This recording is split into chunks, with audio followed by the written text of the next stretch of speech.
What's up, brewskis? My name is Marco Dupa. With me, as always, it's the great and powerful. It's Adam Obesius Rodriguez. How you doing? Tonight's brew is from Sixpoint Brewery. It's the Pursuit IPA. And Obi's going to have a little bit more about that. Look at that. Wow. Look at that. After the break. What's on tap for tonight?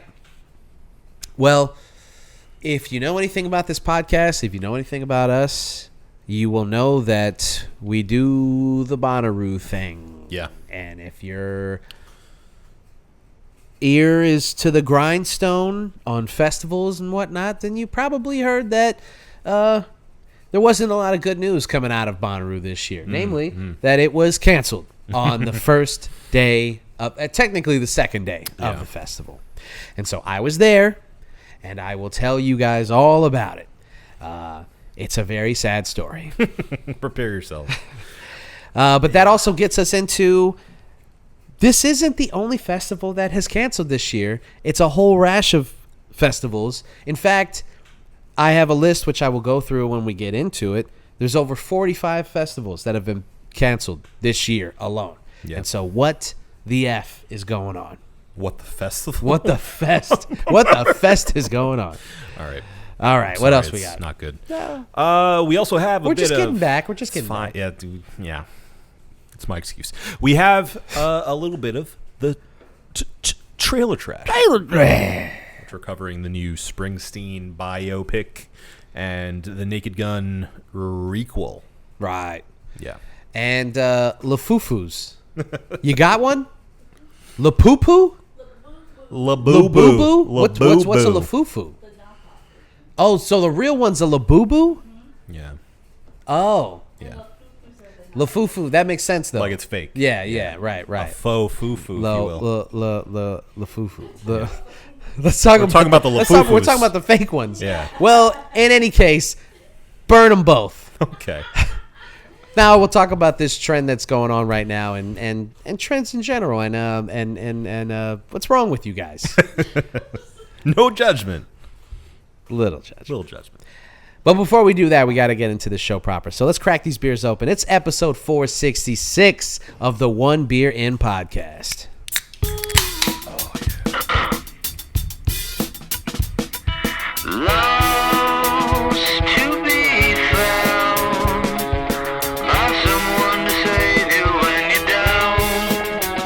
Yes, I'm bored when it's bright out.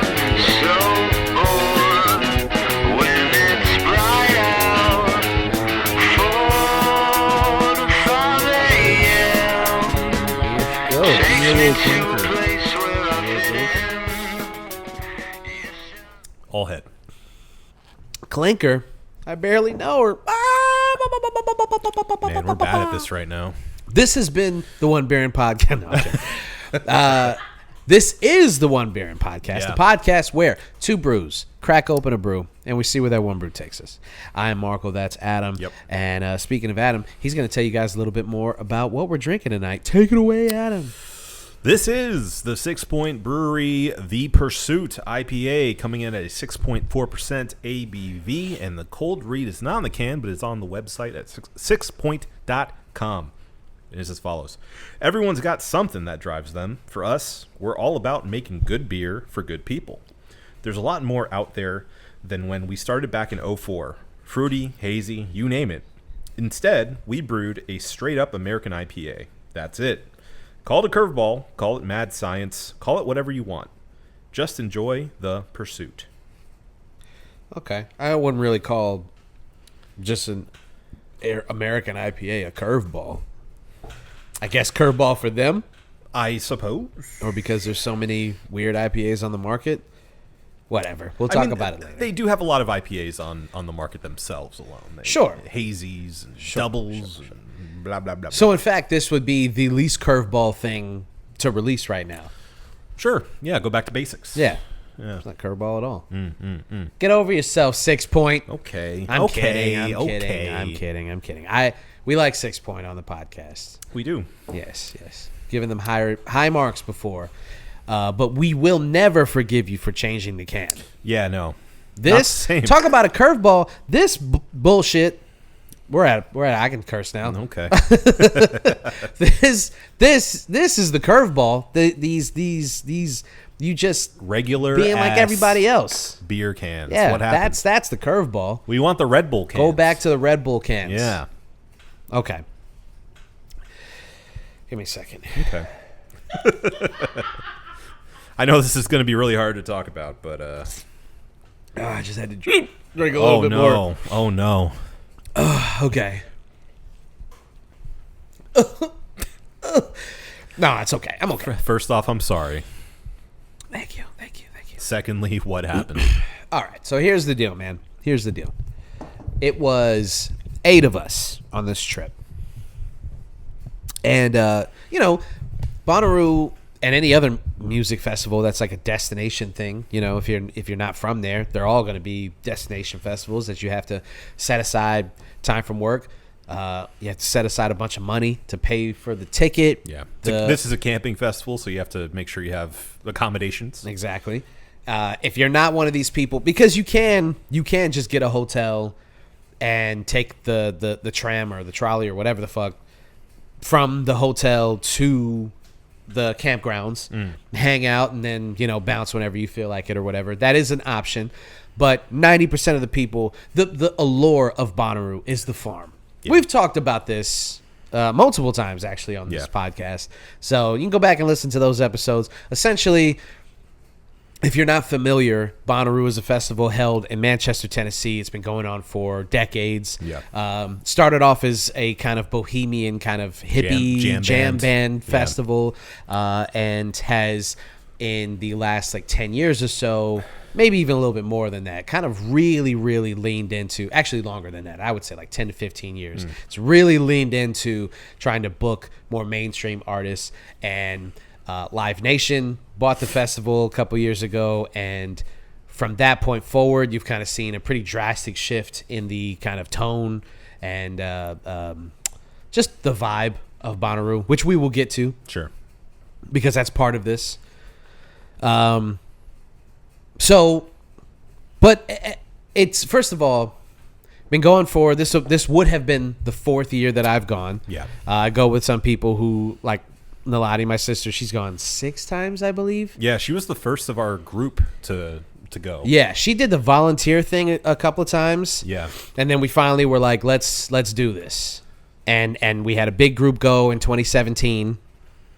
And then took a couple years off, came back, tried to go 2019, and then that's when the couple of years that we talked about on the podcast, you can go back and listen to those episodes. They're really fun. But we talk about the COVID the COVID cancellation, as well as the cancellation for the hurricane. So just suffice to say, this is not new to Bonnaroo, and this is not new to this podcast. Oh, you put it that way, yeah. This is not the first time this has happened. Well, but that's part of this, though, dude. Yeah. That's part of the conversation. Is essentially if you started going to Bonnaroo in the 2020s, you have gone, well, once.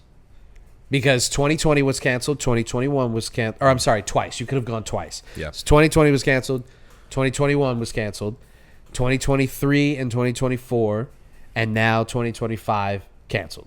So if you were if you just turned 25 or 26 in 2020, you were like, COVID's over, I'm gonna fucking go to. Yeah. No, you're not. You thought. Yeah. I saw a few posts on the cancellation notice on Instagram, on the official Bonnaroo Instagram, and there were some people that are like, this was my first experience at Bonnaroo. Oh yeah. We talked to a lot of people who this was their first time going. Horrible. I was actually shocked at how many people we encountered who had gone there for the first time. That sucks. That is brutal. Yeah. So here's what happened. I'll talk about my personal experience in a second, but essentially the facts are this. Wednesday, we arrive, set up camp and everything. Thursday goes off relatively without a hitch. Yeah. We get to Centeroo. We get to see a couple of acts. And, it's Thursday's sort of the warm-up day. I was going to say, for people who've never been, Thursday's really just to let's set up camp and maybe see a couple of people, like get our footing. Yeah, there's still people arriving on on Thursday. Yeah. So that should tell you, like, Thursday. It's not a throwaway day, but it's not. The big names are Friday, Saturday, and Sunday. Yeah. So Friday comes around, and the rain is hitting. The rain started like Thursday night, and it was like, oh no, it's probably, who knows what's going to happen tomorrow. Storms are coming in. Now, everyone was aware of the weather conditions. Okay. But I guess it was hard to predict the severity of the condition. I see. So that's the first kind of point of contention with all of this, which is how much did Bonnaroo know? When were they planning on making any of these big decisions? And how they handled it once they made these decisions.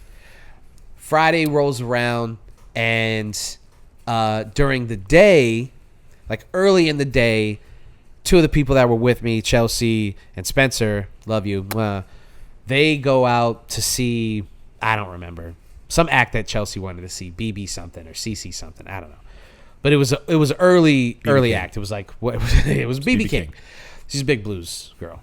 It was like 1 o'clock in the afternoon, so it was like super early. BB King hologram. BB, yeah, it was BB King. It was a BB King hologram. You know, Yeah. You know the touring BB King hologram. Yeah, of course. So they go, but they get rained out. Oh, bad sign. So here's the crazy part first, right? There's a guy over the loudspeaker who goes, everyone, there's a weather advisory, go back to camp, the festival is canceled. Oh. So Spencer and Chelsea get back to the RV, and they're like, they're soaking wet because they got rained on. And they're like, the dude on the mic was like, the festival's canceled. He obviously misspoke, but it's crazy that he said that, right? Yeah. Whoa. Whoa. Like things, just a bad omen of things to come. Ooh. So we hunkered down in the RV. The rain comes and hits for a little while. It's a steady rain. It's not like bad, but it's definitely steady. It's kind of like just sitting over us. Yeah. And it's hanging around for a long time. Now we're thinking, okay, how are they going to get us back in there? So it's 1 o'clock, turns into 2 o'clock. Now, it's 3-ish, and I'm thinking there's a couple of acts that I wanted to see early in the day. Like there was a guy, Carter Vale, I wanted to see around like 3:30-ish. MJ Lennerman performed at 5, but you have to be in Centeroo. You have to be like set up, so you want to go around like 4:30-ish, right? So the Friday acts are starting to roll in, and it's like, okay, we haven't heard any communication from Bonnaroo. Yeah. It's still raining, so we don't know when they're going to let us back in. Like, I think 4 or 5 o'clock rolls around, and they've pushed and pushed and pushed. Now we're missing acts. It's like, fuck, man. I wanted to see MJ Lennerman. Yeah. I think King Gizzard was at 7. It's like 6. We're definitely not going to see King Giz at this point, but King Giz was doing a residency, so we're like, we'll just see him tomorrow. Yeah. Not a big deal. We'll just have to try to fit him in. Saturday's gonna be dude. So I don't remember. It was around 7 or 8 o'clock when. So now the rain has stopped, but it's still like the campgrounds are a mess. Like it's really, really like it's wet, it's disgusting, and everything. Which infamously happens anytime it rains for more than like an hour. Right. And that's also part of this too, because like this is something that Bonnaroovians are used to. In fact, kind of welcome. It's kind of fun to be in the, as long as your shit's not all fucked up. Yeah. It's kind of fun to be in the rain while, fucking Natasha Bedingfield was there, man. Can you imagine being in the rain while she's singing? You got to feel the rain on your skin. Yeah. Feel it on your skin. Yeah. Yeah. So now we're all kind of out hanging around the campsite. You're looking around, you're trying to figure out what's going on, and some guy like Paul Revere comes running, and he's yelling, "They've canceled the festival! They've canceled the rest of the festival!" Oh, no. And we're like, no. So one of the people in our camp, they come running into the RV and they're like, some dude just ran by and said that they've canceled the rest of the festival. The second omen. Everyone starts looking at their phones, and sure enough, they're like, they've put out this statement that due to an abundance of caution, Yeah. we've made the difficult decision. cancel the rest of Actually, let me Bonnaroo. I'll pull up Yeah. pull up their social media. Which, I mean, it had to have coincided with me messaging you because I saw the post about them saying there was bad weather. Yeah. Yeah. Sorry, this is their statement. Today, the National Weather Service provided us with an updated forecast with significant and steady precipitation that will produce deteriorating camping and egress conditions in the coming days. We are beyond gutted, but we must make the safest decision and cancel the remainder of Bonnaroo. We're going to make things right with you, and you will find refund information at the end of this message, but let's start with the next steps now. The number one thing we need from the Bonnaroo community is patience. I'm sure you do. Yeah. Some of your fellow campers' sites are in rough shape. The rain has settled in areas, made it blah, blah, blah. It was hard for people who were camping to get out of some of the camp areas because those got hit worse. Yeah. We were in an RV. Luckily, this was the year that we decided to do the RV. Yeah. Bro, can't tell you how clutch it was that we did the RV this year. Yeah. So they literally asked people who were in like VIP areas or who were in RVs. They were like, hang out while we get the rest of these people out. Yeah. Bro, some people flat out ignored this message and they were like, let's get the fuck We're out gone. of here. Yeah. And they beelined. Of course. I'm going to skip some of the blah, blah, the logistical stuff. I saw they kept the food vendors open. They did. They kept some of the food restrooms. vendors open. They kept the fucking merch tent open. I'll tell you that. Of course. They did keep the restrooms open for like Thursday into Friday. Yeah. We put our hearts and souls into making this weekend the most special one of the year and cannot express how crushed we are to have to make this decision. Thanks in advance for your patience, your positivity, and your unfailing Bonnaroovian spirit. And I'm like, yeah, I'm sure that's what you hinge a lot of this on. Sure. So people who bought the 4-day general admission ticket, they're getting a 75% refund, not 100%, because technically 4 days. They got 75% of you got 75 experience. Yeah. Which number one, a lot of people were upset about that shit because they were like, well, all right. So let's take a step back. Those are the facts. Yeah. That's how it all went down. Yep. Now, personal feelings about all of this. It's tough to say because so many emotions were swirling around Sure. how this happened, how it was handled, how the communication was delved out to us. Clearly lava unknown. Yeah, but it also kind of felt like they were, I don't know, man. It's hard to say when all you're doing is speculating and you don't know how these decisions are being made, who's Yeah. making these decisions, Yeah. when they're making them. It's hard to say the motivations behind some of these decisions. The first emotion that you have, though, is fuck Live Nation. Yeah. And you're thinking Live Nation doesn't give a fuck about the people who come to Bonnaroo. For them, it's a liability and a risk that's not worth taking. They have insurance on this policy or on this festival. Fuck it. Just cancel it. Fuck all these people, these thousands and thousands. It's like 80,000 people. Yeah. Fuck them.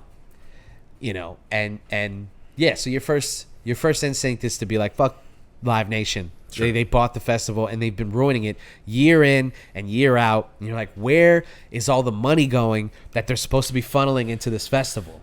Yeah. Because Yeah. when you go, like, not to say that I'm too good for a porta potty. I'm not. I'm trash. Clearly. But it is still kind of disheartening when you're like, okay, Live Nation has funneled millions of dollars into this festival, and all they do is still put up a bunch of porta-johns. I do wonder, what do they do with that land in the times that's not Bonnaroo? I don't know. That's a good question. Because I think if it's just they just maintain it. If it's not used for anything other than obviously like just they cut the grass and they make sure like, It's a huge piece of land. Oh too. yeah, it's huge. And they can't just move a bunch of animals off the farm when we want to come fuck it up for a couple days. Right, so right. I don't know. but I don't think they do much with it except for keep up with it. And I would like to know that before I fully give my 2 cents. But if I'm making an assumption here, if they don't do anything with it substantial, create infrastructure. That's the first thing that everyone talked about. Was gutters. At this point, how long? Permanent toilets. Permanent toilets. Yo, I was just talking to Rob about this yesterday. He brought this up, the permanent toilets thing. Great band name, by the way. Permanent toilets. Yeah. Good punk. Yeah. There needs to be permanent toilets. Yeah. I know that some people who go to Bonnaroo will scoff at this idea that, it would be more like glamping or there needs to be permanent toilets and full on like plumbing. Yeah. Like that'd be nice. We're past, dude. We're past the idea of them setting up 100 porta potties all over a campsite. Oh, glorious. And then watching as Bonnaroovians take all the drugs in the world, allegedly, and go in there the and nastiest destroy poops. These bathrooms over and over again. I mean, I'm telling you, dude, within the first 2 or 3 hours, those porta potties are fucking destroyed. I have a took a picture, not of any. Oh, okay. It's not nasty. It would be funny though if I was like, look at this shit. It's everywhere. This giant turd. Oh, this. I'll post it on the. I'll show it to you guys. But somebody tagged one of the porta potties I was in, and it says, "My favorite activity is wiping. More TP, please." With a bunch of hearts all over the place. Beautiful. And yeah, I mean, that was one issue, probably the smallest issue, but an issue nonetheless. So yeah, permanent bathrooms, just a complete revamp of the infrastructure of this place. Yeah, the campgrounds. I think that some people will balk at this idea because they say the idea is supposed to be you're on this campground, you kind of let loose and whatever. But I would disagree and say that Live Nation has kind of already taken over all of this stuff. It's right? already not that. Exactly. Yeah. It's not that. Let's stop pretending.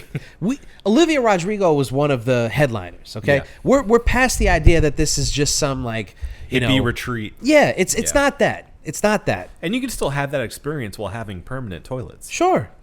Why can't I sit down on a clean toilet and also take a bunch of drugs allegedly? You know what a lot of campgrounds have?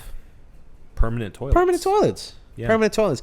So speaking of that, this is a little jump, but we found a campground after we were kicked out. Sure. And guess what that place had? Permanent toilets. Permanent toilets. Yeah. Permanent toilets. Yeah. So it's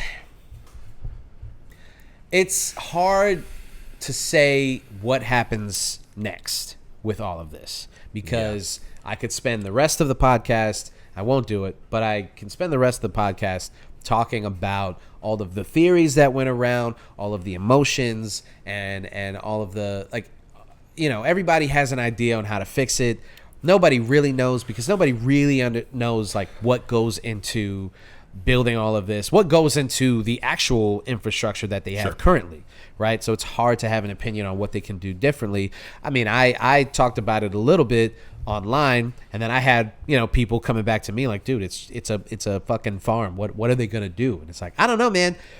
Some kind of irrigation system, some kind of drainage system, some kind of inlet for a pond to get all of that shit out. Because so everybody's pissed on Humanity's Friday. been making ditches since time immemorial. Yeah. You can make a ditch. Yeah. You can make a Carve ditch some somewhere. ditches. Yeah. So everybody was pissed on Friday because on Friday, after it stopped raining, it stopped for the day.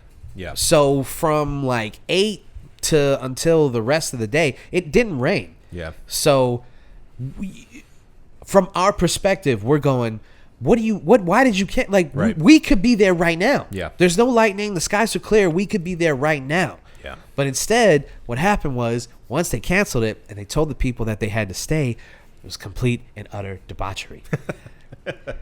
Of course. I didn't get to enjoy any of this debauchery because I woke up and I was peeing out of my butt that day. Oh no. Yeah. What'd you eat? I don't know. I don't think I ate what everybody else ate, but apparently it affected me differently. I don't know if it was just getting there, getting settled, and my body kind of readjusting to everything. I don't know what it was. It was a one-day thing because the next day I felt completely fine. But on Friday, I was stuck in the RV. I was like, this sucks. I want to go out there and just find myself face down in a ditch somewhere. Your butt grounded you. My butt grounded me. So I didn't get to enjoy any of that. But everybody else went off and got to do their thing. Yeah. It's very sad. So number one, that was already, for me, I didn't even get to enjoy the school's out for summer kind of emotion of them canceling it. Yeah. That happens. There's a rumor that Bonnaroo knew by like 1 o'clock in the afternoon that they were going to cancel. Yeah. So that brings me back to the guy who made the announcement. Sure. Now we're thinking, okay, he fucked up and just announced it sooner than he was supposed to. But they knew from that point that they were going to cancel. Yeah. That is a tough pill to swallow because they could have gotten people out sooner had they known that they were going to cancel it that soon. I ask you, what would be the reason for them to do that? What's the incentive for Live Nation and for not Bonnaroo? telling people? Yeah. What's the incentive? Yeah. Early, I mean. Maybe the only thing that I can think of as an answer to that, other than selling T-shirts, you know. I mean, if you want to take the evil corporation route, then honestly, yeah, they probably. You could say because the merch tent was still open. All of the vendors were, not all of them, but a lot of them were still there. Mm. I'm not gonna like defend Live Nation in this. I just don't think that makes as much sense as it does them probably thinking, what's the best way to get people out of here? But then again, I don't know because I go back and forth. If they told us at 1 o'clock in the afternoon that everything was canceled, I can guarantee you that a lot of people probably still would have hung out, but a lot of people would have started making their way out. And maybe they thought, if people start leaving right now, okay, I'm formulating this as I'm speaking. Uh-huh. They did have to figure out the traffic because it's 80,000 people leaving one place. Manchester is not built for that many people to come through at once. So what happens is another major issue with the entire festival itself. Yeah, it just comes into some small town in Tennessee and rips completely flips it all on its head like a porta potty. So they I don't think that they were ready for that. So I think that the idea was they probably needed time to figure out the exit strategy. And how are they going to refund people? Yeah. What are they going to? So they probably took that 5 or 6 hours, have a meeting to figure out what the next steps were. Yeah, knowing full well that it was going to get canceled. Yeah, because I'm leaning towards, again, obviously just complete speculation, but I would lean towards it being more of a thing of like they were earnestly hoping that they'd be able to keep it going because they want everyone's money. They want 100% of that money. Yeah, I don't know. I'm sure that it hurt them to refund those tickets. Absolutely. But I will say, if they have any kind of, good insurance policy on this, you have to imagine that they pocketed that quarter that they're keeping. And then use their insurance policy on the rest. Yeah. So then they just made money off of us anyway. 25% off of everyone. If you got to think a couple, $500-$600. Let's just say. Actually, I don't want to do this anymore. Okay. Okay, hold on. Let's. Well, because at first I was like, this has been the one. No, I was thinking like I have to do math. I don't know if I want to do that. Yeah. Okay. I don't want to be around anymore. All right, let's just say $150 they've pocketed. $600 ticket. Sure. A quarter of that would be $150, give or take, right?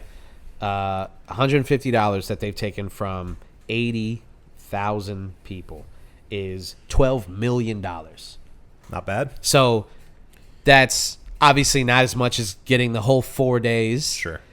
But 12 million clean, just pocketing 12 million off of people, and then also enacting whatever insurance policy that they have for things like this. I wonder what their contracts look like for the acts too. Like, act of God. If we have to cancel, you get paid X amount. Oh, I'm sure that they do. I'm sure everybody, because they wouldn't be able to book anybody out if they had to tell people we might have to take this money back if it rains too hard. They wouldn't be able to book anyone. Right. So those artists got paid. Yeah.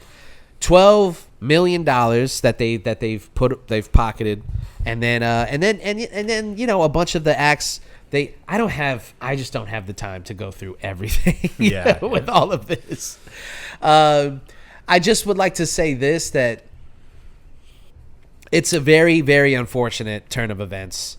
And damn, you fucking clean this up. Thirsty. Jesus, I haven't even touched my. You've been talking a lot. Yeah. So. Well, yeah. I'll send it over. But I'll just say this as a final kind of coda, if you will. Yeah. I love the people that I went to Bonnaroo with. Mm-hmm. I don't really have this magical belief in Bonnaroo anymore. That it's this thing that you get transported to this land of merriment and debauchery, and you get to see your favorite artists, you get to hang out with your friends, you get to do all the drugs allegedly, and have the best time of your life, and then come back to the real world and ride that high. Right. That thing, that feeling is dead. Yeah, the Never Land of it all. Right. Yeah. That's over with. And so you have to be kind of realistic going forward with this sort of thing.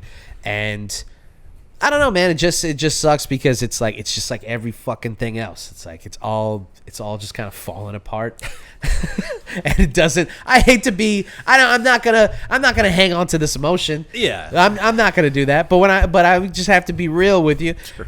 It does feel like it's just part of all of the other things that are falling apart.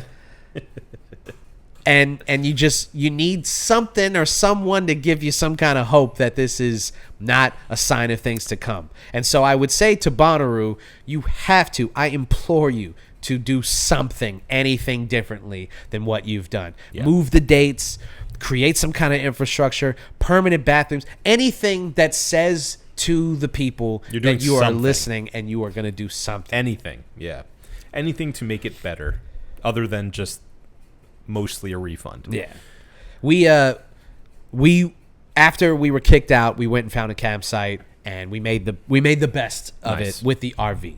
I don't regret getting the RV. The RV's fun. Yeah. I'll just say, do your research on RVs before you rent one. Okay. How to drive them, you know, how to they're it's like a small bus. How much you can shit in them. That's the biggest thing. Oh, no. That we didn't have anything crazy happen. Yeah. I will say. Did it get dangerous, though? Way less shits than you think. Even if you think it's a small amount, it's less. It's less. So know where all of the places are that you can dump. Yeah. I would say research that ahead of time. Yeah. Know where you're going to go.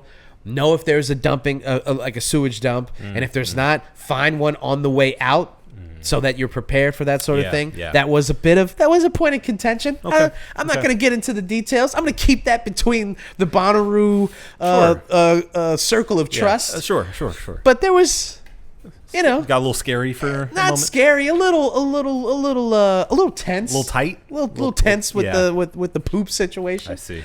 But that's okay. We're all the better for it, and we all love each other even more after. And RV would hate to see me come. Oh, buddy. That's all I gotta say.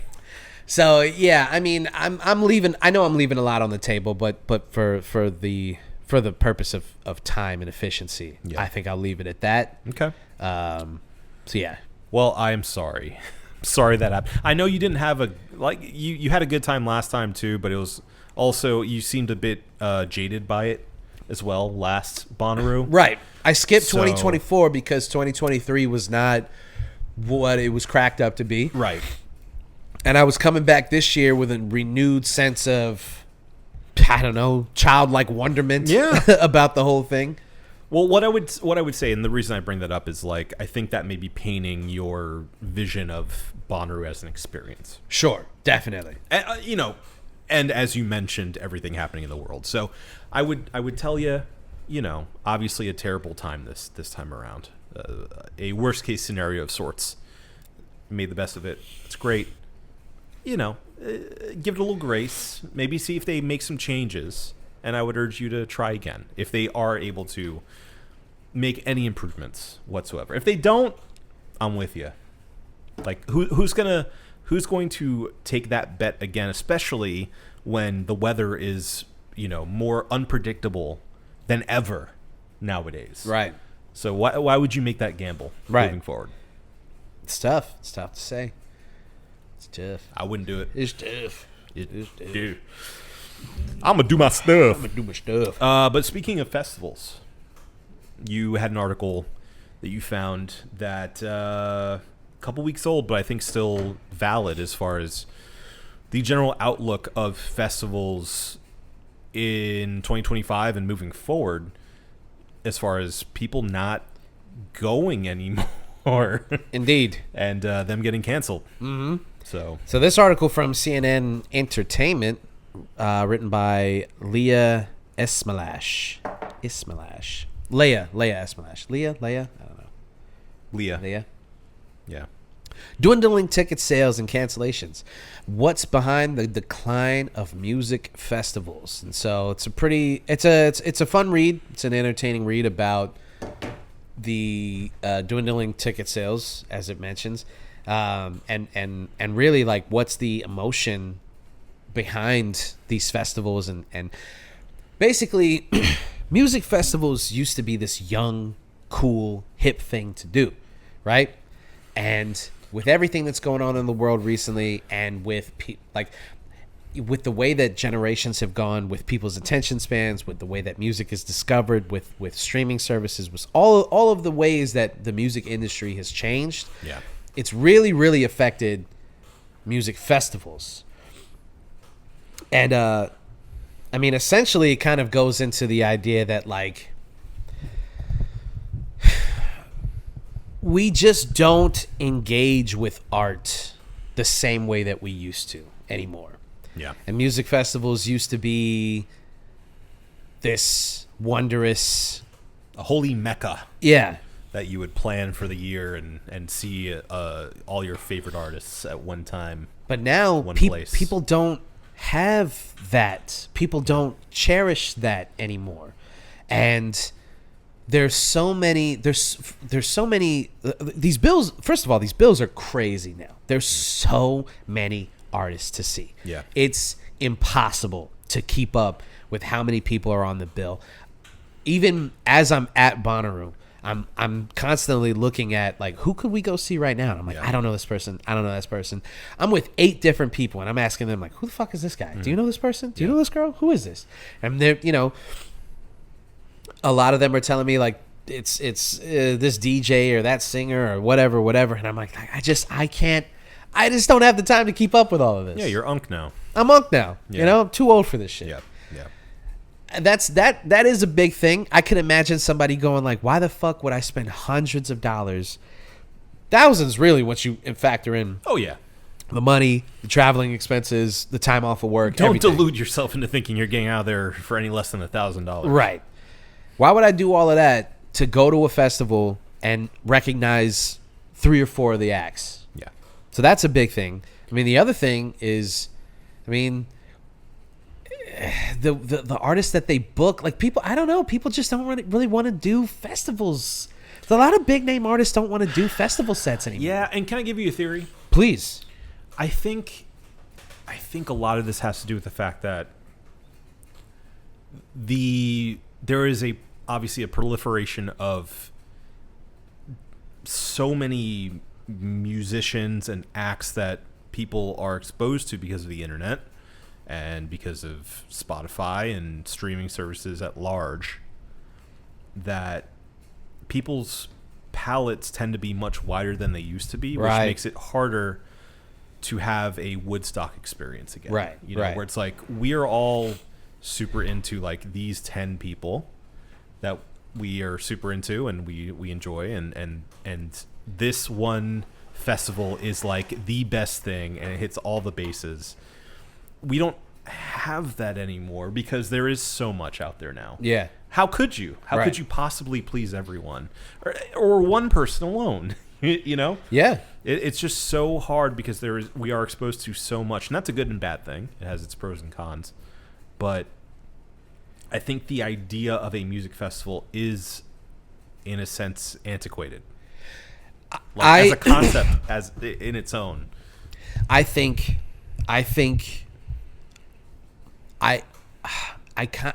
agree and disagree with that. I agree that the idea of the modern music festival is antiquated. But I do think that music festivals would probably do themselves a favor by going back to being more niche, because there are so many of them. Yeah. That at this point, why would a place like Bonnaroo, for instance, and this is going to get me into trouble, but I don't care. The acts that they book, I can say this now because I'm not there anymore and I'm not around the people who this would offend. You've escaped the farm. Yeah, I'm off the farm and I can offend these people. And you know, if they listen to this, I love you, but you know, you know how I feel, so I don't have to. I was just keeping my mouth shut because I didn't want to like harsh the vibe. Sitting on the toilet. Yeah. There was so many acts at Bonnaroo this year that I was like, what the fuck is going on with these acts, dude? Yeah. There was they lean so hard into EDM and dance music nowadays that I'm like, you're actively pushing someone like me out. Yeah. They're like, the jam bands are going away. I mean, they booked Goose, but Goose has been there before. Yeah. King Giz had the residency, so that was cool. But first of all, I mean, there was like 3 rappers, including fucking Nelly. Fuck Nelly. And I'm not saying that I want it to be a hip-hop festival, because it's not. So I'm not saying that. Sure. But I'm saying, like, the diversity. People talk about the... Oh, thank you. Thank you. I drank my beer too fast. Were I'm you sorry. too excited? I was. Aw. Well, I've been talking too much. So No. No. Thank you, beer wench. Hey. Hey. She almost walked away on that one and was like, wait a minute. Yeah, I'm just... It's not for me. And it fucking pisses me off that every year that we go, the EDM acts push more and more into the main stages. They built an entire fucking stage this year for them. And I mean, tell me if I'm wrong, but for a long time they've had like EDM basically take over the like overnight sets. Yeah, all of the late night sets and overnight sets are all DJs. Yeah. I just don't know how you even... all right, fuck it. I'm just going to sound like a hater here. I don't care. I don't know how you even can tell the difference between these guys, man. They all... it's just like, I remember... They just hit the play button. I'm not like that. I know that they're doing their thing. I'm just saying that I don't know who the fuck who these fucking guys are to tell the difference between the two of them. I went last year, or the last time that I went and sat at the stage and just listened to like 3 DJs, and I couldn't tell when one guy was done and when another guy was on until it was fucking Shaquille O'Neal. That's when you find out that like, because he's fucking Shaq up there. Yeah. So that in and of itself is already like, this is kind of going against the idea of Bonnaroo. You see all these like rave people, and I mean the rave babes are, you know, obviously they're Sure. They're babes, you know, men and women. They're babes. Yeah. So they're easy to look at. That's always fun. But beyond that, it's like, what the fuck are we even doing here? Yeah. So, yeah, to the point of changing tastes and things of that matter, I think that these festivals could really do themselves a favor, but they won't do that. Live Nation would never, ever not book, because so many people show up just for that. I was with people who were there just to see all of these DJs. Yep. And could care less about fucking MJ Letterman and King Giz, Carter Vale, and you know, I think Baba Doobie. I know it's not just a Bonnaroo thing, but I think it is predominantly a Bonnaroo thing, where especially in recent years they have, I mean, since I've gone, they have really made it an effort to be a festival for everyone. Yeah. Which is nice and inclusive, obviously, and it works to a certain extent. But I think, again, the further we go along in this streaming landscape, the harder it is to pull that off. Yeah. And the more failures you're going to find, then wins. And that's why I think something like EDC is still successful. Right. Because it is hyper niche. And it's like, this is going to be a festival for EDM. And we will have acts that, go into these micro niches of EDM, but it's all going to be EDM. Yeah. And that way, if you're a fan of this thing, come one, come all. If you're not, don't bother. It's okay. Well, and EDM is having this resurgence right now that's It's really weird because it's very strange. It went away for a while. Yeah. Now I think a lot of young people really like EDM. They like dubstep. I've been They're around getting, for 3 EDM revivals. Yeah. It's crazy. It's insane, man. It's fucking nuts. I see these people going to the festival, and it's people from all walks of life. It's mostly young people, though, who are showing up. I'm saying Bonnaroo specifically. Yeah. It's mostly younger people who are there specifically for that. And then you talk to some people and you're like, are you going to go see, this headliner or that headliner? And they're like, maybe. I mean, we might check them out. And you can see how lukewarm they are about anything other than as they're putting on neon bracelets. Yeah, and then they start, and then you ask them about what DJs are you says? Well, John Summit is here. Their pupils go, bro, and it's like they start sweating. I really just want to feel a beat. Yeah. Let me see Gorgon City.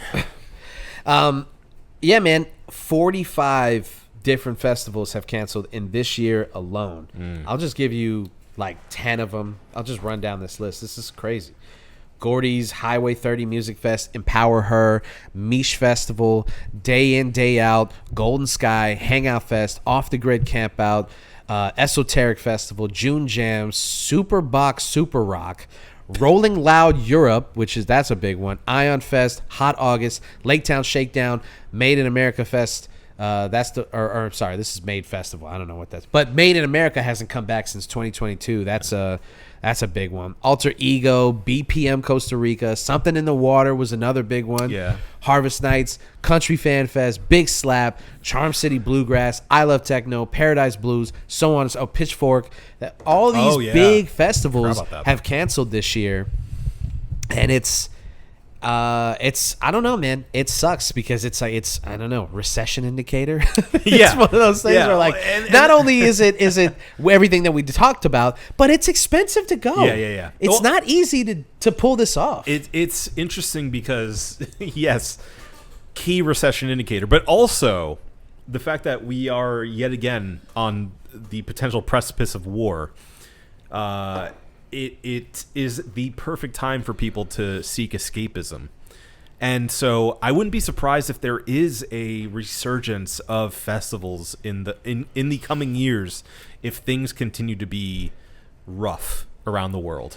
I don't know, man. It could as go long the as there's opposite. money.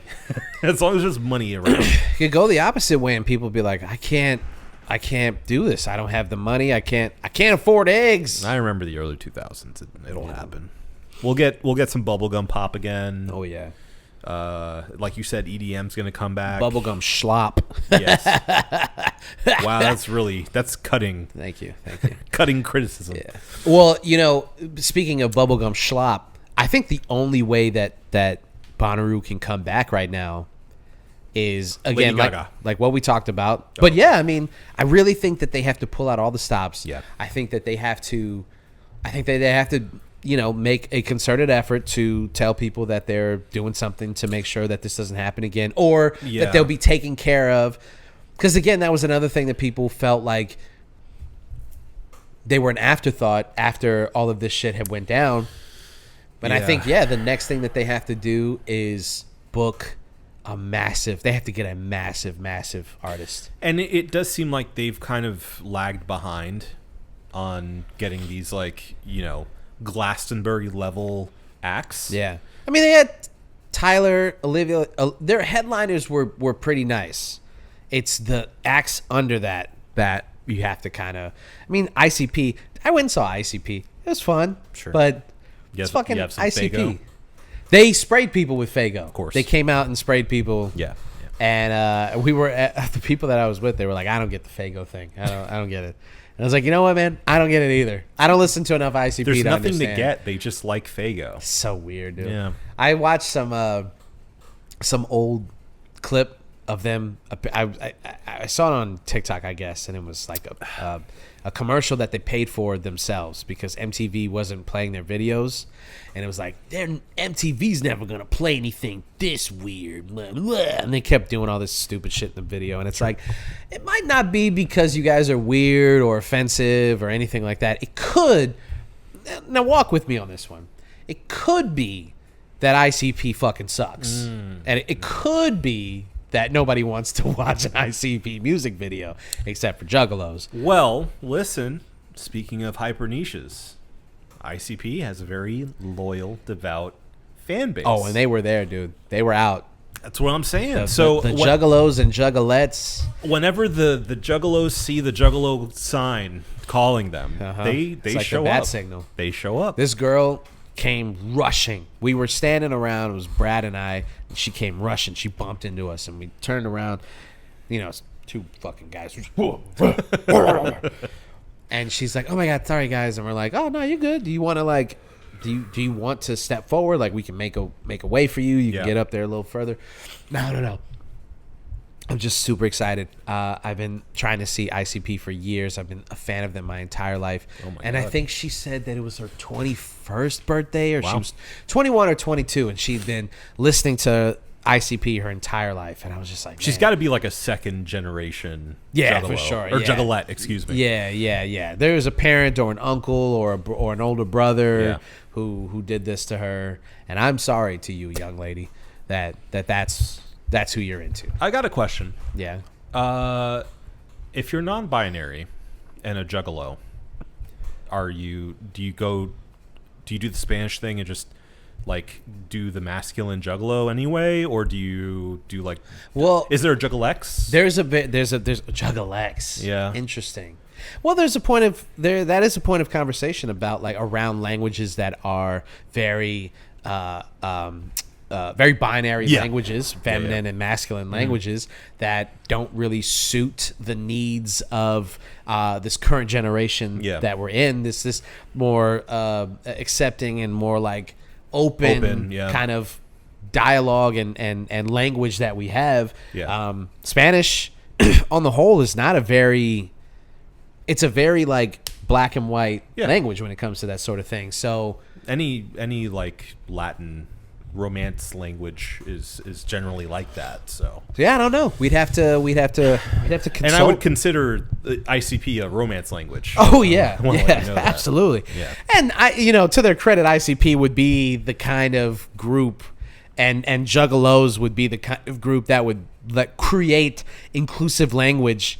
To be like, hey, how can we bring as many people in as possible? So I'm sure that there is a term. There's been a conversation. There's definitely been a There's certainly conversation been a about it. conversation. Yeah, Yeah. Juggalex. Juggalex, yeah. That must be it. Yeah, maybe. If not, you guys can take it. All right, we're at almost an hour. Okay. So I say we get to like hour 15. Okay. We try to like keep it. Deal. We can't.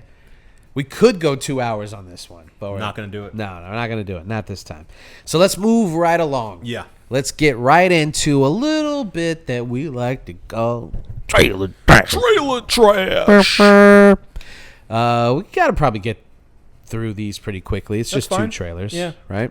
I have a ton to say about it. Yeah. There's not much to say. Yeah. They're both kind of teasers, really. Yeah. So the first trailer is going to be the Springsteen movie, Deliver Me from Nowhere. which I didn't really know that it was actually called Springsteen. Deliver Me from Nowhere. I mean, it should just be neither. called Deliver Me from Nowhere. Yeah, I don't know why they needed to do the Springsteen Don't need thing. to do it. Don't Yeah. need to do it. I think we're at a point now where, We know. yeah. We know. But in any case, finally a reveal of Jeremy Allen White as Bruce Springsteen. The boss. And kind of like the plot and everything and how they're going to handle all this stuff. So what did you think, Obi? As an on again, off again fan of Springsteen,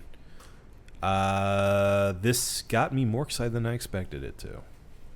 I'm a big Jeremy Allen White fan, so I shouldn't be that surprised, but he seems to be killing it. Yeah.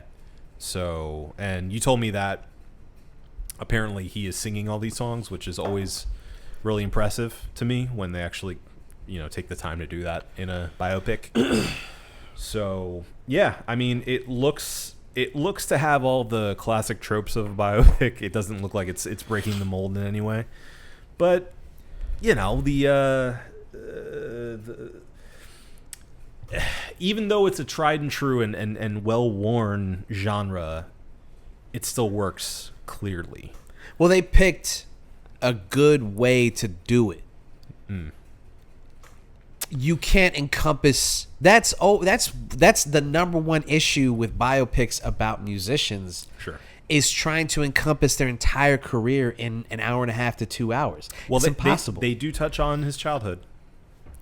But I think that's only getting us to the motivation behind For the album why itself. he writes Nebraska. Yeah. So I think that I wish that more biopics were just about an era of an artist and not like let's try to cover like Ray, for instance. Mm-hmm. I go back and watch Ray, and when I was a kid, it was really, really inspiring. Jamie Foxx's performance was inspiring, like watching an actor kind of transform. Yeah. And Ray Charles's, I was about to say Ray Allen, the two guard. Ray Charles's life was really inspiring as well. Sure. Going back and watching it as an adult, it's a little sappy and a little heavy-handed, and a little broad-strokey, and it's like not as good as I remember. How can it not be though? But that's exactly it, right? Yeah. How can it not be when you're trying to encompass the career, 50, 60 years of a guy's... It's impossible. From a child to an old man. Exactly. Yeah. It's just flashes of these important things in this man's life, and it's like just pick a time frame. You could barely do that in a TV show. Right. So if you were to say, let's do a movie, 2 hours, and let's explore everything that went into modern sounds of country music or whatever. I can't remember how the country album that Ray records. Yeah. Let's do a whole movie around that. Yep. That's why I think the Bob Dylan movie did so well, was because it was hyper focused on a time of his life. Yeah. Yeah. It just makes way more sense to go deeper than wider. Yeah. Yes. Exactly. And it seems like that's exactly what they're doing with this movie. This looks. yeah. It looks pretty good. Yeah. Great actors too. Great ensemble. Yeah. Really, really good ensemble. Yeah. And I'll just say this: I like when in music biopics. I'll just say, maybe unpopular opinion. Even if it's bad, make the actor sing the songs. Yeah. Yeah. There's nothing more jarring than seeing someone like Rami Malek talk perfectly like Freddie Mercury. Yeah. And then when he performs, it's very clearly not him. Yeah. So, I mean, when you're a Jeremy Allen White or a Val Kilmer, and you're like, I'm gonna just delve as much as I can into this thing. Now I know that I'm asking Rami Malek to sing like one of the greatest singers of all time. Find a guy who can do it. Find a guy who can do it. Did Rami Malek need to be him? No. Or could they have casted that one guy who went viral because he sounded exactly like Freddie Mercury? That guy probably, you could pluck that dude out of obscurity. It's probably easier to give that guy acting lessons than it is to give Rami Malek singing lessons. And I bet you that they could have paid that dude way less than they paid Rami Malek. Well, that's for sure. Talking like a real capitalist. I'm just saying. How are we going to take advantage of the little guy? Yeah. So, not trash? Not trash at all. Not trash. Okay. Moving on. The Naked Gun. The Naked Gun. A requel from Akiva Schaffer of the Lonely Island fame. So, this had been rumored for a while. There had been speculation about it. There was finally a teaser that they put out actually in theaters. Now we have a full trailer. And I, for one, thinks it looks really good. I'm shocked Liam Neeson. at how good it looks. Yeah. It seems to be very tongue-in-cheek, very self-referential, and very obviously in conversation with the Requel thing. I laughed at a trailer. I can't remember the last time I laughed at a trailer. Yeah. I was like, Akiva gets it. Yeah. Everybody involved seems to get why Naked Gun is so funny. Yeah. Even down to the visual Gags. puns and gags. When he's like, take a seat, and she grabs the seat and just walks away, out with it. I was like, that's just good old classic humor. I don't care right there. who we are. That's funny. That's just funny. Yeah. That's just funny, man. I was like, that's good. So They seem to get it. And I'm excited. And I feel like there hasn't been a movie like A Naked Gun in a very long time. And so, there is a vacuum for sight gags and punny humor and just a dumb but smart comedy. This could be the second or third career resurgence for Liam Neeson as well. Could be, yeah. And I think he is a perfect choice. Oh, he's to be this straight man perfect. Who plays it straight, but is perfect for it because he does play it so straight and can do that.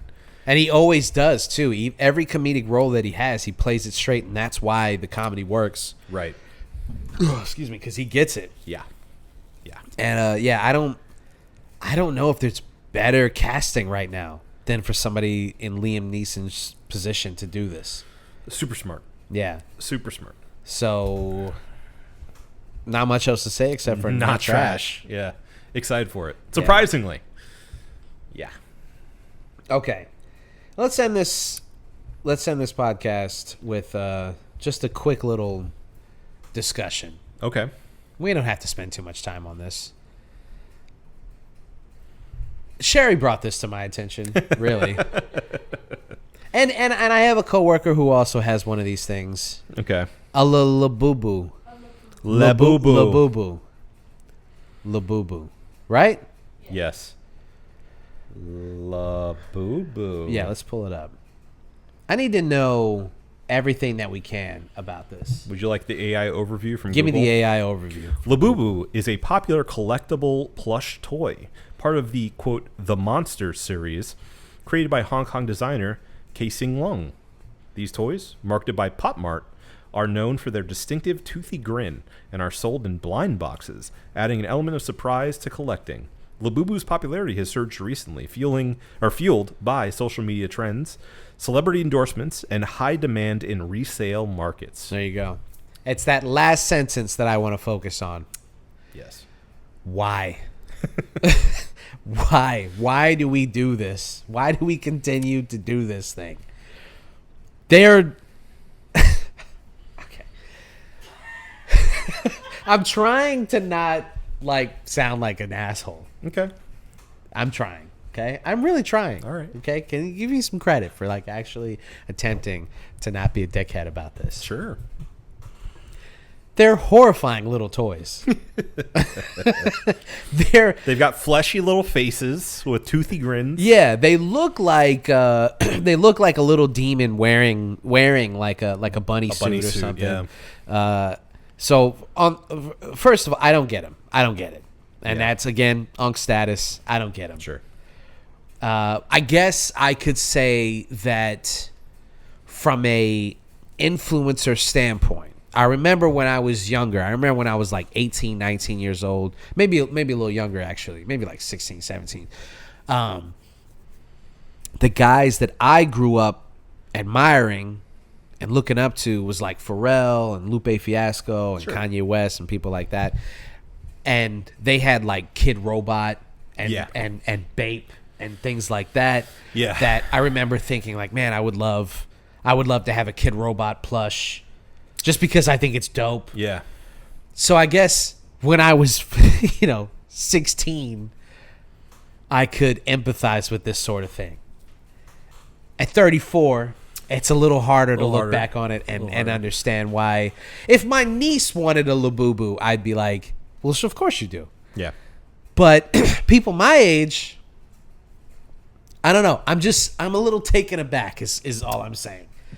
at the idea that we continue to just fall into this capitalistic trap of, hey, we designed this thing, now, spend hundreds of dollars over retail to try to collect them. Well, And for especially what? with the fact that they're blind box, so it's like you may not get the one you want, so you have to get another. You one. have to just keep going. You have to keep going. It's like remember when Funko Pops first came out, Yeah, and how much people I had a bunch of Funko Pops, I got a handful. and then you quickly realize like, oh, there's no value in this. Just little plastic toys that barely move. And now go into any Hot Topic or yeah. GameStop, Everywhere. and there's walls of Yeah. them. Because I guarantee you, GameStop is like, fuck. We have so many Please. Funko Pops. Please buy these. Buy these. Please get them off our shelves. There's Yeah. so many of them. Yeah. And this is, I don't know. I just look at stuff like this, and for me, it clearly tells me that I'm out of touch, but it also angers me in a way that I can't fully articulate. Angry old man yells at Club. Yeah, yells at Labubu. Labubu, yeah. And there's fake ones, Lafufus, that people Lafufus. will get, and it's like, how quickly did this thing go viral that somebody else was like, we got to make a fake one of this because we already see the value in these things.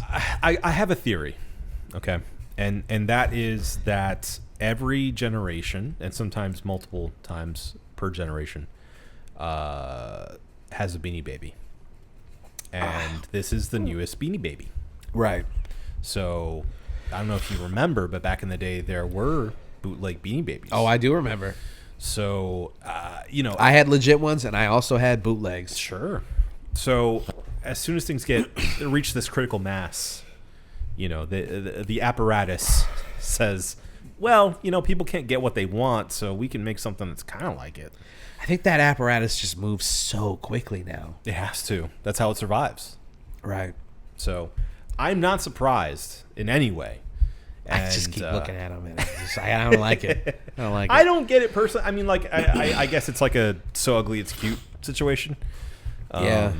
But Sure. Yeah. It's interesting. It's interesting what catches and what doesn't, because there are tons of blind box toys and art toys, air quotes. So Go ahead. Put on your purse. Yeah. They attach to your purse. They attach to your purse or your backpack. So I think that's a big thing of it. It's like a status symbol in a way. Like, oh, I got this Labubu off Like my... the Stanley Cup thing. Like I Yes, was saying exactly. before. Fuck. Oh, no. I have hiccups because I'm so frustrated. Shut up. The Stanley Cups, Yeah. were another thing that like they were a status symbol. This is just gonna be what it is. Yeah, so you sound just- like a yeah. nerd. Nerds don't get hiccups. Much loser. Yeah. So Get hicked up. Hiccup nerd. Get hicked up, nerd. anyway, it's the same kind of. I can't. I can't do it. Okay. I can't do it. Okay, you go, and I'm gonna try to hold my breath and get rid of these. Okay. So, Labubu, I get it, but I don't at the same time. But honestly, do what you want with your money. I'm not here to tell you shouldn't get a Labubu, because I have some Funko Pops, as we all do. But just keep in mind, I think there's a slippery slope here where you get so invested in this one thing that's super popular in the moment that you end up tossing way more money at it than you should. Be conscious, because Labubu is going to disappear sooner than later, I think. And you're going to be left with a bunch of Labubu and going, what do I do with these Labubu? What do I do With these with these Labubu. Labubu? That's my Okay. take. I think I got rid of them. Okay. Don't think about it. I agree with your take. I think that's the thing. Like, all right, don't spend all your money on these things, man. Don't do that, because you're gonna have a collection of these guys just taking up room, and then 10 years from now, probably not even that long, 5 years from now, you'll probably look back and be like, But it's just another fucking thing that's gonna fill up the landfill. Yeah. You know, with fucking bullshit. Fucking. It's old in China. Yeah. I mean, yeah, sure. We get everything late here. Of course it is. Of course, it's a thing that we're jumping onto late. Yeah. In China, they're probably like, "What the hell are you guys doing? Why are you guys Labubu was Labubu? 10 years ago." That was. Yeah. That's that bullshit. Yeah. That was way back. Right. So just look at China, and you'll be able to see the future. Exactly. Just look at China. Uh-huh. Look at China. China. Yeah. Okay. I probably have more to say, but I'm not. I won't. You're not going to push your luck? No, I'm not going to push my luck. Okay. Let's just move right along. All right. I think. I think that's it, right? It That's is. that's all we got right now. That's all we got. Okay, that's okay. I'm good with that. Yeah. I'm okay. I'm Yeah. okay with that. Well, before we end this show, you know what we got to do. I know that we ended on a little bit of like a down slope with the Labubu talk. Sure, You yeah. know, we don't want to upset people. So like, let's bring them up. Let's bring everybody up. It's now time for the cheers of the week. So Obi, you want to start us off? I would love to. My cheers of the week goes to Labubu. No, I'm just kidding. I thought he had me for a split second. I was like, you son of a bitch. I bring one out. My cheers of the week goes to Brian Wilson, of course. Of course. Rest in peace. We lost Brian Wilson this past week, and I mean, I'm glad you brought this up because there's something I can say that hasn't already been said about Brian Wilson, but an absolute musical genius, and yeah, like a once in a generation talent, and the genius behind so many hits and the Beach Boys in general. So Beach Boys is great American music. it's great American. Yeah, I mean, I have nothing to say other than R.I.P. and he was one of the best to ever do it. So if you haven't given the old Beach Boys a listen, and or you've only heard their old surfing classics, give Pet Sounds a listen. Why not? Yeah, And many more, many more. yes, definitely. I mean, he was a genius, and if you are, oops, sorry, I was looking for this post. Oh, here it is. This is one of the things that, so Rob and I were talking about the Brian Wilson when he passed. Yeah. We were together when it happened. Shout out to Man, Rob. I wish I could have been there. Yeah. Just to hold each other. And Brian Wilson, he was an interesting guy. He was a strange guy. He was a strange dude, Yeah. which only added to the charm, I think. Oh, absolutely. Because like anytime that you read anything about him, like about his personal life, you're like, oh, he was a weird dude. He's a weird dude. So there's two things that I wanted to share, and I'm glad you brought this up because I forgot. But now I remember, obviously. Number one is his obsession with the song "Shortening Bread." Yes. You seen this? Yep. I love it. The mama loves shortening. Mommy's little baby loves shortening. Mommy's little baby loves shortening bread. He loved that song. He said it was the perfect song, I think. He said this to Alice Cooper. He said Alice Cooper recalled that Wilson considered Shortening Bread to be the greatest song ever written. According to Cooper, when asked why, Wilson responded, I don't know. It's just the best song ever written. This was from biographer Peter Ames Carlin, wrote that Elton John and Iggy Pop were bemused by an extended, contemptuous, Wilson-led sing-along of Shortening Bread, leading Pop to flee the room, proclaiming, I got to get out of here, man. This guy is nuts. The Monkees' Mickey Dolenz said that when he tripped on LSD with Wilson, John Lennon, and Harry Nilsson, Wilson played Shortening Bread on piano over and over again. And then Alex Chilton, the former lead singer of Big Star, recalled receiving middle-of-the-night phone calls from Wilson asking him to sing on a recording of Shortening Bread. Quote, he was telling me I have the perfect voice for it. So that's incredible. And then this quick story about I forgot his name, but the lead singer of the Eagles. Don Fry. Is it Don Fry? Maybe it's Don Fry. There have been multiple singers for the Eagles. The So. peak Eagles. Either way, he tells a story. Or actually, Brian Wilson tells this story. Glenn Fry, No, I think it's Don Henley. Don Henley. That's why I mixed them together. You did. Don Yeah, you Fry, could. yeah. So Don Henley tells. I'm sorry, Brian Wilson actually Joe tells the Walsh story as well. of Don Henley bringing him a copy of Pet Sounds and asking him to sign it. Brian Wilson signs it, and he says, "To Don, thank you for the great songs." And then as Don's walking out, he calls him back, and he takes the record back, and he scratches out great, and he puts good. So it's amazing. It's amazing. I mean, So- he is the kind of like insane genius that I wish Kanye was. Yeah, You know, yeah, if he would have gone that route instead of the Nazi route, yeah. Imagine Yeah, what can you could've imagine been. just being like weird about certain Yeah. things, like not forcing people to watch porn, Right. But like being Listening obsessed with shortening Baby bread. Shark or something, Yes. just being like, this song is genius, man, and just being like, that's weird that he likes that much, but that's okay. this guy's nuts. I can get on board with this. Yeah. Just a really nice guy. Yeah. Was very quirky. Just a nice guy. Yeah. All right.